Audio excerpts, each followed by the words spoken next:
The rain was coming down in sheets as I drove home, the kind of downpour that makes the wipers work overtime just to keep up.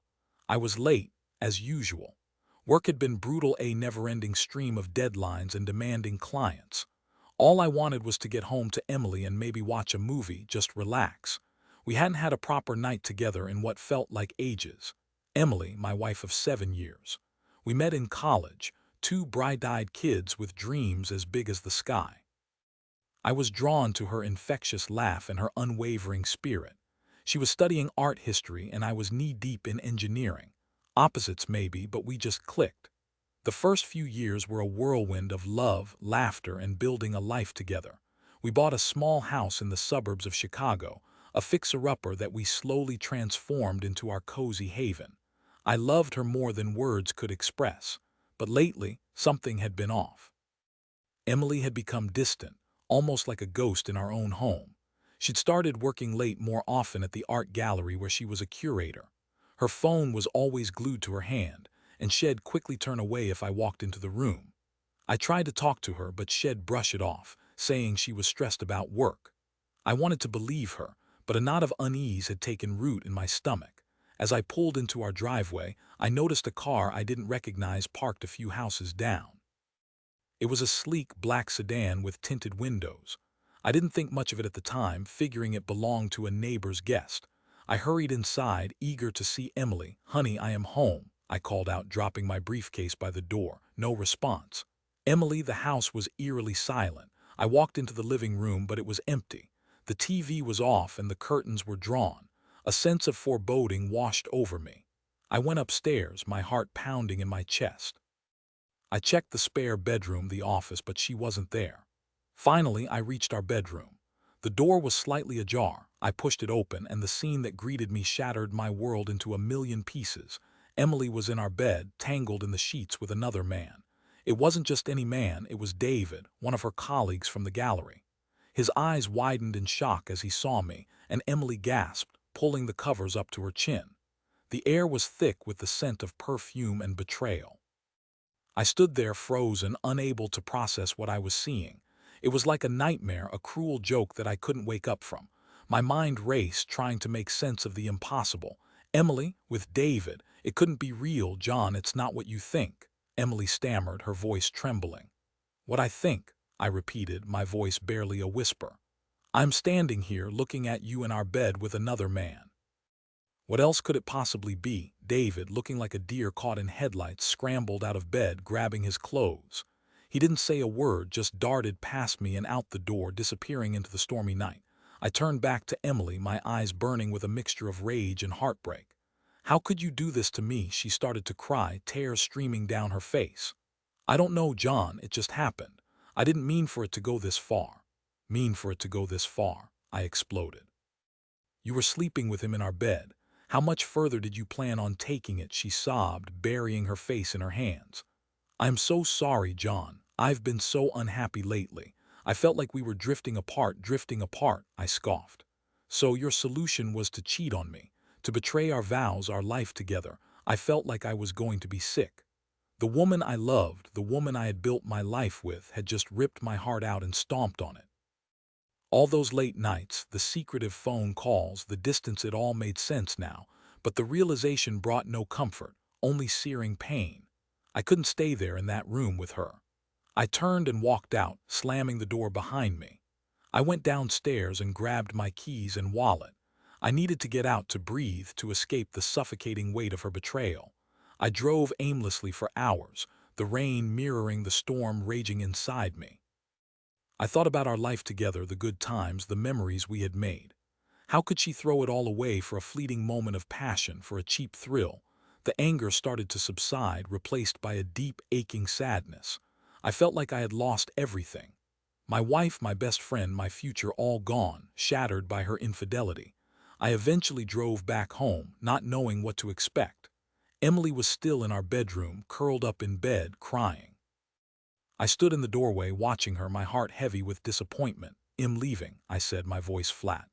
"I can't do this anymore. I can't be with someone I can't trust." She looked up, her eyes red and swollen. "Please, John, don't do this. I'll do anything to make it right. I'll go to therapy. I'll quit my job. Just please don't leave me." Too late, Emily, I said. You broke something that can't be fixed. I can't forgive you for this. I packed a bag, throwing in some clothes and toiletries. I didn't know where I was going to go, but I knew I couldn't stay there, not for another minute. As I walked out the door, I turned back to look at her one last time. She was still crying, her face a mask of despair. But I felt nothing, only a hollow emptiness where my love for her used to be. I drove to a motel on the outskirts of town, a seedy place with stained carpets and flickering lights. It wasn't much, but it was a sanctuary, a place where I could lick my wounds and try to figure out what to do next. The next few days were a blur. I called my boss and told him I needed some time off. I contacted a lawyer and started the process of filing for divorce. Emily called me repeatedly, begging me to reconsider, but I refused to answer. I couldn't bear to hear her voice, to listen to her lies and excuses. My friends, Brian and Kevin, were incredibly supportive. They took me out for drinks, listened to my rants, and offered words of encouragement. They couldn't understand how Emily could do something so cruel, but they were there for me, reminding me that I wasn't alone. One evening, Brian came over with a stack of documents. I did some digging, he said, handing me the papers. I knew something was fishy about that David guy. Turns out he's got a history. I looked through the documents, my eyes widening in disbelief. David wasn't just a colleague. He was a serial philanderer. He had a string of affairs with married women, leaving a trail of broken hearts and ruined marriages in his wake. He was a predator, and Emily had fallen prey to his charms. But that wasn't the worst of it. As I read further, I discovered that David had been embezzling money from the gallery. He had been using Emily to cover his tracks, manipulating her into signing off on fraudulent invoices and transactions. I felt a surge of anger, hotter and more intense than anything I had felt before. Emily hadn't just cheated on me. She had been used, manipulated, and dragged into a criminal scheme. She was a victim, too, albeit one of her own making. I decided I couldn't let David get away with this. I contacted the police and provided them with the documents Brian had gathered. They launched an investigation, and within a few weeks, David was arrested and charged with embezzlement and fraud. Emily was devastated when she learned the truth about David. She had been blinded by his attention, his flattery, and his lies. She had believed he loved her, but he had only been using her. She was facing potential charges herself, but the police agreed to drop them if she cooperated with the investigation. As the dust settled, I started to focus on rebuilding my life. The divorce went through quickly and relatively smoothly. Emily didn't contest it, knowing she had no right to ask for anything. I sold our house and moved into a small apartment downtown. It was a fresh start, a chance to reinvent myself. I threw myself into my work, pouring all my energy into my projects. I started exercising again, going to the gym every day to relieve stress and clear my head. I reconnected with old friends and made new ones. Slowly but surely, I started to heal.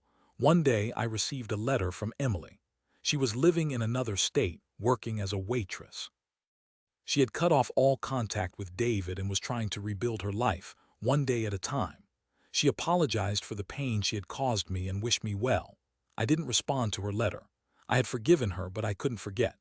The scars of her betrayal would always be there, a reminder of the fragility of trust and the pain of heartbreak. Years passed. I met someone new, Amanda, a kind and compassionate woman who loved me for who I was. We got married and started a family.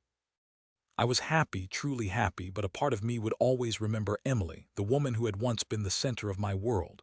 One afternoon, I was at a coffee shop when I saw her. It had been almost 10 years since the last time I saw Emily. She was sitting at a table near the window, looking older and more tired than I remembered. She was alone, sipping a cup of coffee. I hesitated for a moment, unsure of what to do. Should I approach her? Should I pretend I didn't see her? I decided to follow my heart. I walked over to her table. "Emily," I said, my voice trembling slightly. She looked up, her eyes widening in surprise. "John," we stared at each other for a long moment, the years melting away. The hurt, the anger, the resentment, it was all still there, but it was tempered by time and distance. "How are you?" I asked, pulling up a chair. "I'm okay," she said, her voice soft. "I am doing all right." We talked for a while, catching up on each other's lives. She told me about her struggles, her regrets, and her hopes for the future. I told her about my wife, my children, and my happiness. As we said goodbye, I felt a sense of closure, a final letting go of the past. I had forgiven her not for her sake but for my own. I needed to release the anger and resentment that had been poisoning my soul. As I walked away, I looked back at her one last time. She was still sitting at the table watching me. I smiled and she smiled back. It was a bittersweet moment, a reminder of what we had lost, but also a celebration of what I had gained. Life is full of surprises, both good and bad. Sometimes we are betrayed by those we love the most, but we can't let those betrayals define us. We must learn to forgive, to heal, and to move on. We must find the strength to rebuild our lives and to find happiness again. And sometimes, just sometimes, we find closure in the most unexpected places.